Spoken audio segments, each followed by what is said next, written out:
एक दिन वह ऑफिस से निकलकर साइकिल पर घर जाने की तैयारी कर रही थी। तभी किसी का मोबाइल धीरे धीरे उसके पीछे पहुंच गया। शटर की आवाज सुनकर उसे एहसास हुआ कि उसे चोरी छिपे फोटो लिए जा रहे हैं। वह पीछे मुड़ी और उस बदमिजाज आदमी को भड़क कर डांटने लगी, पर वह आदमी लगातार कहता रहा, कौन तुझे छुपकर फोटो ले रहा है? ऐसे कपड़ों में निकली हो? क्या बेचने नहीं आई हो? असल में वह महिला एक शराब बार की फेजू सर्विस कर्मचारी थी और आज उसने खास तौर पर ऊपर के फ्लोर के टॉपरस को पटाने के लिए ऐसा कपड़ा पहना था। पहले दिन मैनेजर ने बताया था कि एक और दो फ्लोर के ग्राहक सामान्य कार्यालयीन लोग हैं। बीच के फ्लोर पर छोटे मध्यम उद्योग के मालिक आते हैं और टॉप फ्लोर पर वही बड़े धनी लोग बैठते हैं जिन्हें वह अपनी नजरों का लक्ष्य मानती थी। जियांग जी चुआन टॉपर पर एक चमकती हुई मशहूर शख्स था। वह उसका परम लक्ष्य बन गया। खैर, आज जियांग जी चुआन नई लड़कियां चाहते थे। उसने सोचा कि यही उसका मौका है। जैसे ही उसने टॉप फ्लोर का दरवाजा खोला, वह अभी तक जियांग जी चुआन को नहीं देख पाई थी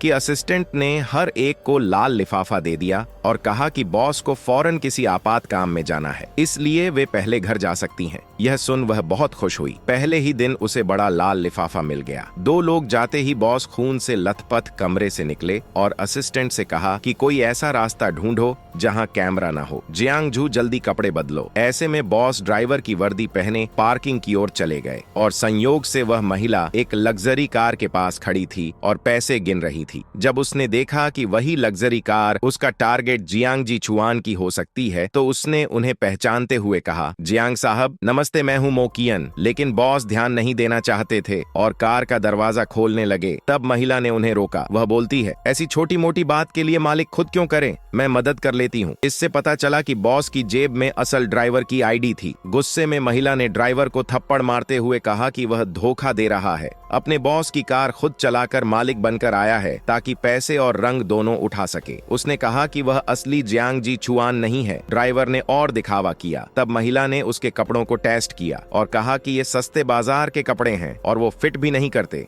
यह सोचकर कि शायद वही ड्राइवर है, उसे जियांग जी चुआन तक पहुंचने का अवसर मिल जाएगा। उसने अपने फोन से बॉस को वी-चैट पर जोड़ने के लिए कहा और कहा कि आगे से उसकी हर हलचल पर नजर रखेगी ताकि जब वह किसी से मिले तो भी वह उपयोग कर सके। बॉस गुस्से में, पर समय की कमी के कारण उसने उसका संपर्क जोड़ लिया। अगले दिन महिला ने फिर से वही बार में जियांग जी चुआन को पकड़ने की कोशिश की। नई ड्रेस पहनकर, पर दबी छुपी चालबाज सहकर्मी ने सबको उकसाया कि वह बड़ा ढोंगी है। महिला चुप नहीं बैठी और उसने सबको उसकी बेहयाई के बारे में बता दिया। सहकर्मी गुस्से में कहती है कि उसने झूठ बोला, पर महिला ने कहा कि उसने तो जियांग जी चुआन का वी-चैट भी जोड़ लिया है और वह सच में बड़ा प्रभावशाली है। महिला झूठ पकड़े जाने से बचने के लिए फिर ड्राइवर को उसी तरह मदद मांगती है और जल्दी ही उसे टॉप फ्लोर पर बुलाया जा रहा है। टॉप फ्लोर पर पहुंचने पर बॉस खुद दरवाजे पर खड़े हो गए ताकि अपनी पहचान छुपा सकें। उसने पासवर्ड टाइप करके एक खास स्वीट खोल दी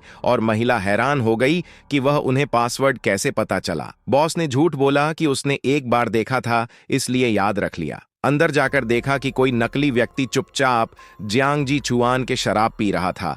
यह देखकर महिला चिंतित हुई कि अगर पकड़े गए तो क्या होगा, पर महिला ने निश्चिंतता जताई कि उसे जियांग जी चुआन की हरकतों का पूरा पता है और आराम से बैठ गई। उसने पैदल तो इस्तेमाल किए गए पानी का प्याला उठाकर पी भी लिया।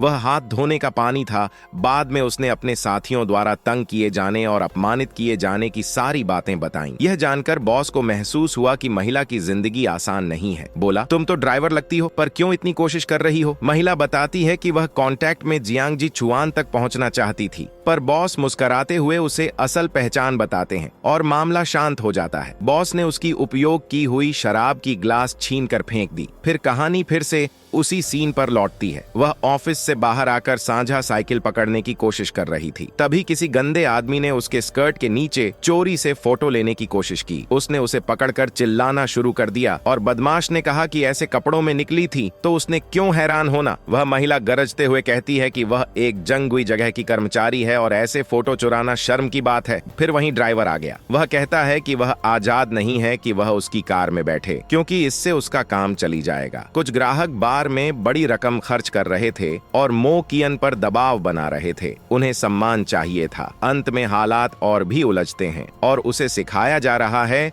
कि कौन उसका मालिक है, कठोर सबक देते हुए।